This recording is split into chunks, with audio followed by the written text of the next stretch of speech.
नमस्कार सांग माने मु कादम्बिनी आपण मानकर सांग एवं मोटिवेशनल स्पीकर आज पुणी थरे गोटे नुआ वीडियो रे आपण मानकर सामना को आसी जाय अछि। सांग माने जीवन रे केबे भी जदि काहार किछि भलो करि पारु नाहंती ताहले केबे भी काहार क्षति करिबा कथा मन रे मध्य भाबंतु नाही, कारण हुए तो एई दुनिया दुर्बल हेई पारे किंतु एई दुनिया को बनेइथिबा वाला केबे भी दुर्बल नुहंती। सांग माने सब बेले जेउ माने दुख कष्ट रे पड़ी थांती बा अभाव अनाटनर सामना करू थांती बा कोनसी गोटे परिस्थिति रे फसी जाई थांती आ किछि करि पारु न थांती बा किछि अभाव रे थांती सेमानंको देखि केबे भी हसंतु नाही कि तेमानंकर मजाक बनांतु नाही, सेमानंको कष्ट देबार प्रयास करंतु नाही।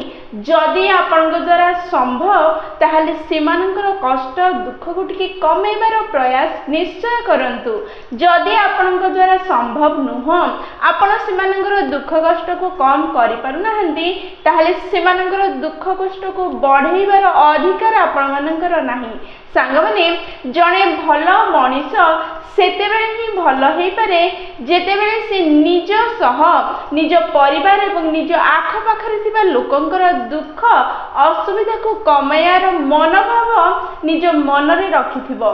से हुए तो से असुविधा रु तांको दूर करि पारु बा न करि पारु, किंतु जेतेबेले जाहाको भी से निजे देखुथिबो कि से असुविधा रे अछि अभाव अनाटन रे अछि सेतेबेले ताको सहाय्य करियार भावना ता मन रे सृष्टि हेबा निहाती दरकार।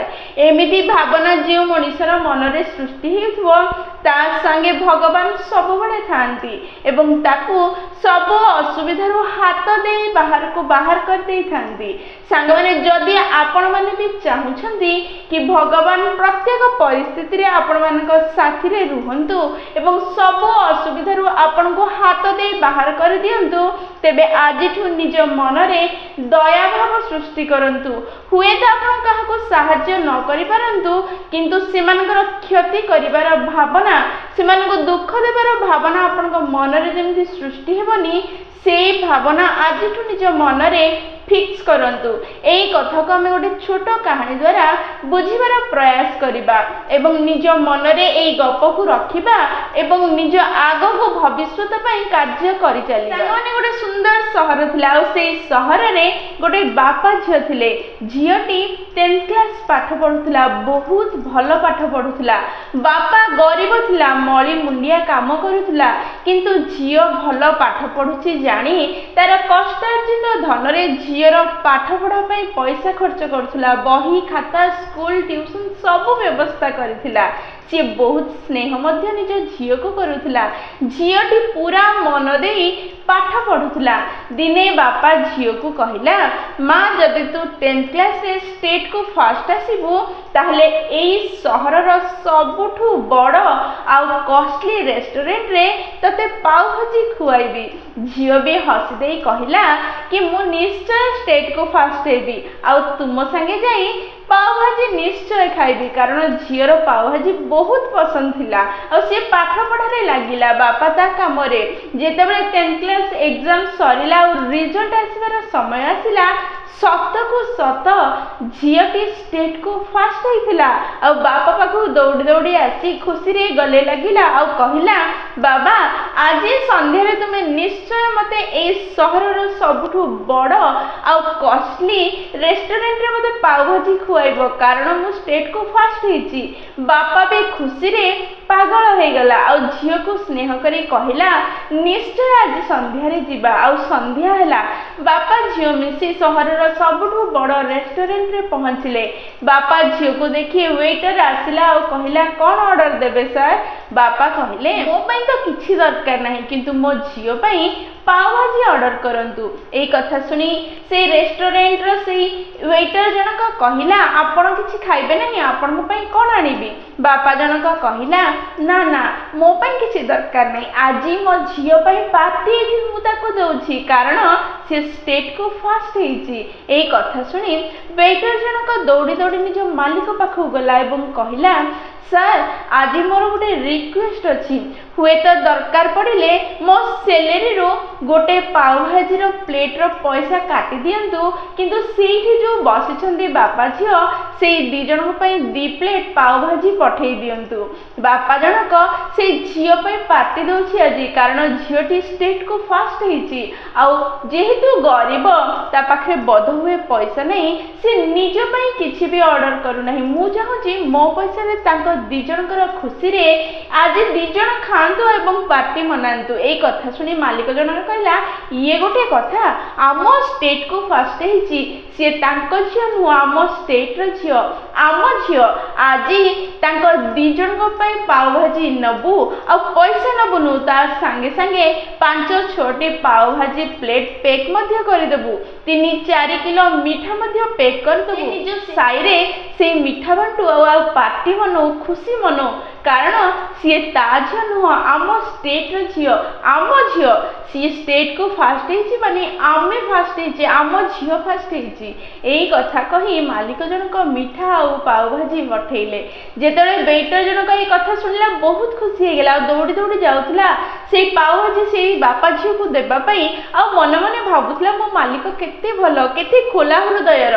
ଯାଇକି ଯେତେବେଳେ 2ଟା ପାଓ ଭାଜି ପ୍ଲେଟ୍ ବାପା ଝିଅ ଆଗରେ ଥୁଆ ହେଲା, ବାପା ଜଣକ ଚମକି ପଡ଼ିଲା ଆଉ କହିଲା, ମୋ ପାଇଁ ପାଓ ଭାଜି ଦରକାର ନାହିଁ, ମୋ ପାଖରେ ପଇସା ନାହିଁ, ମୁଁ 2ଟା ପ୍ଲେଟ୍ର ପାଓ ଭାଜି ଦେବି। ଏ କଥା ଶୁଣି ୱେଟର ଜଣକ କହିଲା, ଆମ ମାଲିକ ଆଜି ପାର୍ଟି ଦେଉଛନ୍ତି, କାରଣ ଆମ ଷ୍ଟେଟ୍ର ଆମ ଝିଅ ଷ୍ଟେଟ୍କୁ ଫାର୍ଷ୍ଟ ହେଇଛି, ସେଥିପାଇଁ ଚିନ୍ତା ନ କରି ଏଇ 2 ପ୍ଲେଟ୍ ପାଓ ଭାଜି ଖାଆନ୍ତୁ, ଆଉ ଏଇ ପେକିଂ ହେଇଥିବା ପାଓ ଭାଜି ଆଉ ମିଠା ନେଇ ନିଜ ସାହିରେ ନିଜ ଏରିଆରେ ବାଣ୍ଟି ଖୁସି ମନାନ୍ତୁ। ଏଇ କଥା ଶୁଣି ବାପା ଝିଅ ବହୁତ ଖୁସି ହେଲେ, ଆଉ ଖୁସି ଖୁସି ଖାଇ ନିଜ ଘରକୁ ଗଲେ, ମିଠା ବାଣ୍ଟିଲେ, ଖୁସିରେ ରହିଲେ। ଏମିତି କିଛି ବର୍ଷ ବିତିଗଲା, ଆଉ ଝିଅଟି ଭଲ ପାଠ ପଢ଼ି କଲେକ୍ଟର ହେଇଗଲା, ଆଉ ତା ଭାଗ୍ୟକୁ ସିଏ ସେଇ ତାଙ୍କ ଷ୍ଟେଟ୍ର କଲେକ୍ଟର ହେଲା। ସିଏ ଯେତେବେଳେ ନିଜ ଷ୍ଟେଟ୍କୁ ପହଞ୍ଚିଲା କଲେକ୍ଟର ହେଇ, ସିଏ ସାଙ୍ଗେ ସାଙ୍ଗେ ସେଇ ହୋଟେଲକୁ ଖବର ପଠେଇଲା କି କଲେକ୍ଟର ଆଜି ଖରାବେଳେ ସେଇଠି ଖାଇବେ। ଏଇ କଥା ଶୁଣି ହୋଟେଲ ମାଲିକ ପୁରା ହୋଟେଲକୁ ରାଣୀ ଭଳି ସଜେଇ ଦେଲା, ଆଉ ସେ ଝିଅ ନିଜ ବାପା ସହ ସେଇଠି ପହଞ୍ଚିଲା, ଆଉ ଯାଇକି ହୋଟେଲରେ ବସିଲା।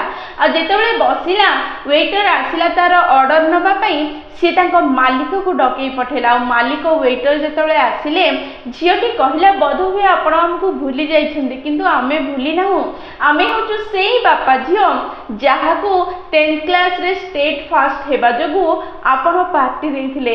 ଆଜି ମୁଁ କଲେକ୍ଟର ହେଇକି ଫେରିଛି ଏଠିକି, ଆଜି ମୁଁ ପାର୍ଟି ଦେବି ଏଇ ହୋଟେଲର ପ୍ରତ୍ୟେକ ଷ୍ଟାଫଙ୍କୁ ଆଉ ଏଇ ପାଖପାଖର ପ୍ରତ୍ୟେକ ଲୋକଙ୍କୁ।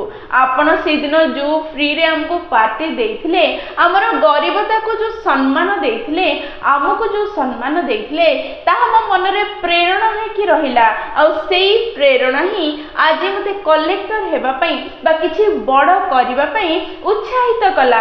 ଆପଣଙ୍କ ଯୋଗୁଁ ହିଁ ମୁଁ ଆଜି ଏଇ ଜାଗାରେ ପହଞ୍ଚିଛି। ଝିଅଟି ସବୁ କହୁଥିଲା, ଆଉ ତା ଆଖିରୁ ଧାର ଧାର ପାଣି ବୋହି ଯାଉଥିଲା। ପ୍ରତ୍ୟେକ ଲୋକ ସେଠି ଯିଏ ଥିଲେ ସେମାନେ ଶୁଣୁଥିଲେ, ୱେଟର ଆଉ ମାଲିକ ହାତ ଯୋଡ଼ି ସେଠି ଠିଆ ହେଇଥିଲେ, ଆଉ ଭଗବାନଙ୍କୁ ଧନ୍ୟବାଦ ଦେଉଥିଲେ। ସାଙ୍ଗମାନେ, ଯେଉଁ ଲୋକମାନେ କାହାକୁ ସାହାଯ୍ୟ କରନ୍ତି, କାହାକୁ ସହାୟ ହୁଅନ୍ତି, କାହା ମୁହଁରେ ଟିକେ ହସ ଫୁଟେଇ ଦିଅନ୍ତି, ସେଇ କର୍ମ କେବେ ବି ତାଙ୍କ ସାଥି ଛାଡ଼ି ନଥାଏ। ନିଶ୍ଚୟ ଏଇ ସମୟର ଚକ୍ର ଗଡ଼ି ଗଡ଼ି ଆସି ତାକୁ ସୁଖ ଆଉ ଶାନ୍ତି ଦେଇଥାଏ, ସଫଳତା ଦେଇଥାଏ। ସେଇ ଲୋକମାନଙ୍କର ଆଶୀର୍ବାଦ ଆପଣଙ୍କର ଜୀବନରେ ବହୁତ ହି ମୂଲ୍ୟବାନ କାର୍ଯ୍ୟ କରିଯାଇଥାଏ, ଯାହା ଆପଣଙ୍କ ଜୀବନରେ ସୁଖ ଭରିଦିଏ। ସେଥିପାଇଁ ସବୁବେଳେ ପ୍ରୟାସ କରନ୍ତୁ ଦୁଃଖୀ, ଅସୁବିଧା, ଅଭାବରେ ଥିବା ଲୋକମାନଙ୍କୁ ସାହାଯ୍ୟ କରିବା ପାଇଁ। କେବେ ବି ସେମାନଙ୍କୁ ଦୁଃଖ କଷ୍ଟ ଦିଅନ୍ତୁ ନାହିଁ, ସେମାନଙ୍କୁ ଦେଖି ହସନ୍ତୁ ନାହିଁ, ସେମାନଙ୍କୁ ଥଟ୍ଟା ପରିହାସ କରନ୍ତୁ ନାହିଁ, କାରଣ ଯଦି ଆଜି ଆପଣ ସେମାନଙ୍କର ପରିସ୍ଥିତି ଦେଖି ହସିବେ, ତାହେଲେ ମନେ ରଖିଥାନ୍ତୁ, ଇଏ ସମୟ ପ୍ରତ୍ୟେକ ବ୍ୟକ୍ତିର ମୁହଁକୁ ସେ ଚିହ୍ନିକି ରଖିଥାଏ, ଆଉ ସମୟ ଗଡ଼ିବା କ୍ଷଣି ଆପଣଙ୍କୁ ସେଇ ପରିସ୍ଥିତି ଆସିବ, ଲୋକେ ଆପଣଙ୍କୁ ଦେଖି ହସିବେ। ଯଦି ଜୀବନରେ ସୁଖୀ, ସଫଳ, ଶାନ୍ତିରେ ରହିବା ପାଇଁ ଚାହୁଁଛନ୍ତି, କାହାକୁ କିଛି ଦେଇପାରନ୍ତୁ ବା ନ ଦେଇପାରନ୍ତୁ, କାହାକୁ ସାହାଯ୍ୟ କରିପାରନ୍ତୁ ବା ନ କରିପାରନ୍ତୁ, କାହାର ଦୁଃଖ ଦୂର କରିପାରନ୍ତୁ ବା ନ କରିପାରନ୍ତୁ, କିନ୍ତୁ ସେମାନଙ୍କର ଦୁଃଖ କଷ୍ଟ ଅସୁବିଧାକୁ କେବେ ବି ବଢ଼ାନ୍ତୁ ନାହିଁ, ସେମାନଙ୍କୁ ଦେଖି ଥଟ୍ଟା କେବେ ବି କରନ୍ତୁ ନାହିଁ। ପ୍ରତ୍ୟେକ ମଣିଷ ଅନ୍ୟ ମଣିଷକୁ ଜୀବକୁ ସମ୍ମାନ ଦେବା ନିହାତି ଦରକାର, ଯାହାଦ୍ୱାରା ଭଗବାନଙ୍କର ଆଶୀର୍ବାଦ ଆପଣଙ୍କ ଉପରେ ରହିବ ଏବଂ ଆପଣ ସୁଖୀରେ ହେଇପାରିବେ।